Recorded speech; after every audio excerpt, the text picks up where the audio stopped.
শহীদের রক্তের বিনিময়ে ছাত্র নাগরিকের অভ্যুত্থানের মাধ্যমে আমরা যেই বিকেলের মধ্যে সংসদ ভেঙে না দেওয়া হলে কঠোর কর্মসূচির ঘোষণা দেওয়া হবে বলে হুঁশিয়ারি দিয়েছেন বৈষম্য বিরোধী ছাত্র আন্দোলন।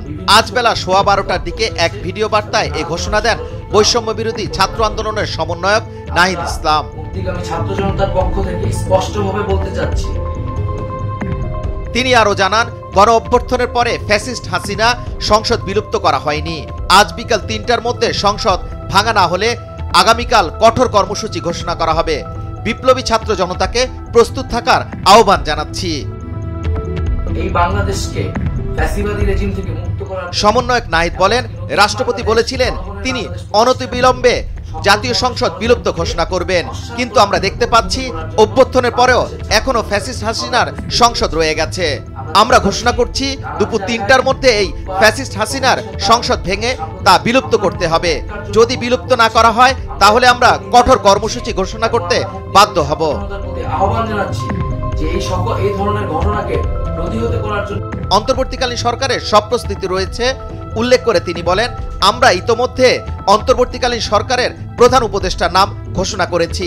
এই সরকারের সামগ্রিক রূপরেখা প্রস্তুত রয়েছে। আমরা খুব শীঘ্রই তা জাতির সামনে প্রকাশ করব। আমরা সমাজের স্থিতিশীলতা, ন্যায় বিচার চাচ্ছি, সেজন্য আমাদের পদক্ষেপ নিতে হবে। ফ্যাসিস্ট হাসিনার যে জাতীয় সংসদ, সেই সংসদের বিলুপ্তি ঘোষণা করতে আর সেসব পদক্ষেপের প্রথম হলো জাতীয় সংসদ ভেঙে দেওয়া। সবাইকে সতর্ক থাকার আহ্বান জানিয়ে তিনি বলেন, নতুন বাংলাদেশ প্রতিষ্ঠার জন্য এবং সব ষড়যন্ত্র নস্যাৎ করার জন্য ছাত্র জনতা প্রস্তুত রয়েছে।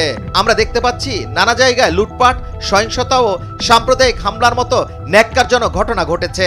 নানান জায়গায় লুটপাট, সহিংসতা এবং সাম্প্রদায়িক হামলার মতো ন্যাক্কারজনক ঘটনা ঘটছে।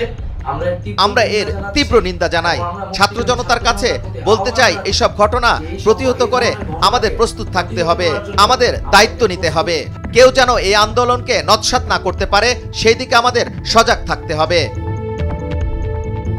আরেক সমন্বয়ক আসিফ মাহমুদ ছাত্র জনতার উদ্দেশ্যে এক ফেসবুক পোস্টে বলেন, ছাত্র নাগরিক অভ্যুত্থানের অন্তর্বর্তীকালীন সরকার গঠন না হওয়া পর্যন্ত রাজপথে শান্তিপূর্ণ অবস্থান রাখুন। স্বাধীনতা অর্জনের চেয়ে রক্ষা করা কঠিন।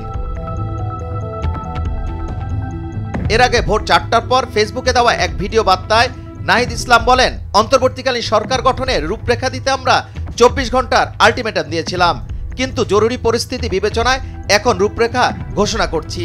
আমরা সিদ্ধান্ত নিয়েছি ডক্টর মোহাম্মদ ইউনূসকে প্রধান উপদেষ্টা করে ছাত্র নাগরিক অভ্যুত্থানের অন্তর্বর্তীকালীন সরকার গঠন করা হবে।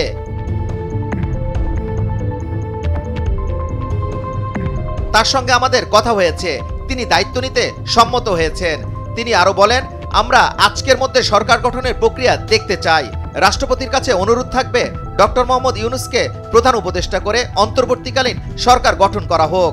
অন্তর্বর্তীকালীন সরকারের বাকি সদস্যদের নামও ঘোষণা করা হবে।